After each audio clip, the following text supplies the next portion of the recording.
Hi, Steph Nelli here. Today we have the pleasure of chatting with Dr. Kate Watkins, who is a professor of cognitive neuroscience here at University of Oxford.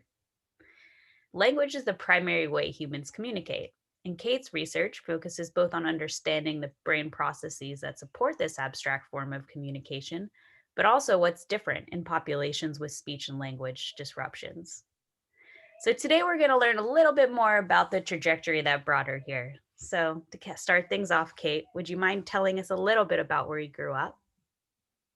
Yes, sure. I grew up in South Wales, in a place called Caerphilly, which is fairly famous for having cheese and a castle.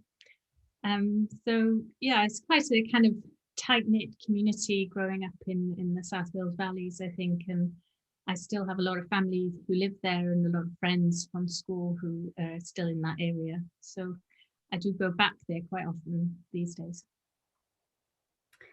And I'm not sure Welsh villages are kind of known for their psychology. How did you come across that growing up? When I was growing up, I didn't even probably even know that psychology was a subject. It certainly wasn't a subject you could study at school.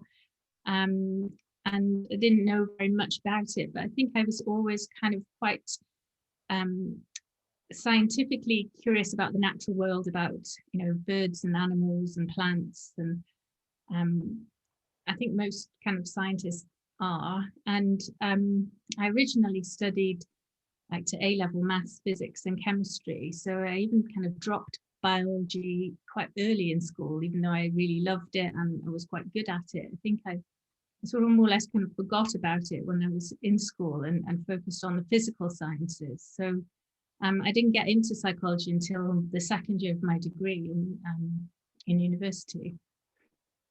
So quite late, really. I think I'm just also kind of a bit of a I'm naturally curious about people. You might say nosy. I'm sort of just interested in why people do things differently, and so yeah, I think that kind of gives you a good basis on which to kind of study psychology if you have that natural curiosity. Interesting. So is there a piece of advice like coming from not having started in psychology till your second year? Is there a piece of advice that you have about that you'd like to share maybe? Yeah, actually, I think my best advice would be don't be afraid to change. I was very lucky in that the degree that I did, which was natural sciences, um, meant that you could kind of keep things open for quite a while. So I think, like most people after A levels, I wasn't really sure what I wanted to do. And I just went with the subjects that I thought I was best at. But then when I got to university, I quickly realized that I wasn't not only was that, was I not that good at them, but that I was much more interested in other subjects. And luckily, in the degree course that I did in the second year, there were things like zoology or behavioral ecology that you could study, and psychology. And so I chose those subjects in my second year. I was also quite interested in computers, and I kind of had this idea that maybe I would get into AI through doing psychology. That never materialized. Um, but I was really lucky to be able to choose those subjects. I think that allowed me to change course, and actually, there are quite a large number of people who I've met later in my career who did the same thing.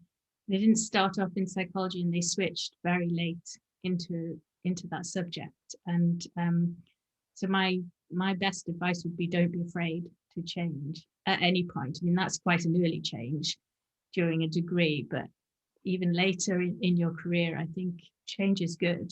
And bringing a kind of fresh perspective to a subject can be a real advantage. That's awesome. Yeah, having an open mindset is never hurtful. Thank you so much for your time, Kate.